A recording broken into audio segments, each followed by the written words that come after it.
Pastaj, rast tjetër është që lejohet me përgoju, është nëse njani ban mëkate, por mëkatet e tij si mshedh hiç, i ban haptasi mëkatet e tij dhe haptasi e ka bidat risit në fejt të tij.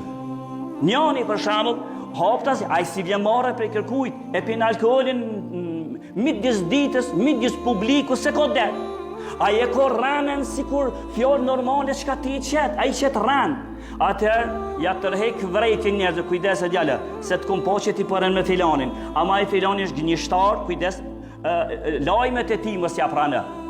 Por që këtë pikën se e ka rënën e tij të hapt.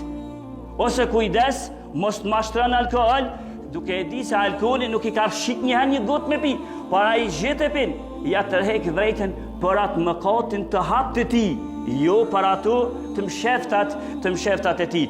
Po bidatin, nëse njani është edhe hoq në kuft, edhe hoq nëse është, e që njani thët, prej besimit pastët është që Isa a.s. nuk ka me zbrit në tukë për në akhiri zaman. Para kiametit prej shenjave të mëdhaja të kiametit është që Isa a.s. zbret tukë. Del një hoq, del hoq edhe thët që nuk ka me zbrit. Jam mërtët këtu janë gënjeshta prolla, hadithet janë mutewatira. Hadithet janë aq të mëdhaja që përgojimi tyre kanë thonë dietarët është kufër. Ndërsa i thët, hapta se ko, s'janin për këto pse e mëhanë zbritjen e Isait. E në këtë rast, ja përgojan çështjen. I thu kujdes për i filanit, në këtë pikë mos të flet se është i devijuar. Është i keq në këtë pikë. Ose, del për shembull hoxha dhe thët, Imam Mehdiu s'ka me ardhur. E kjo është për shenjave të kiametit. Në akiden e ehli sunetit është për shenjave të kiametit. Ai e mëhan një gjë të tillë, lejohet me përgoju për problemin që ai e ka. Del një hoxh tjetër, çdo të një. Por sa që po vlasi një.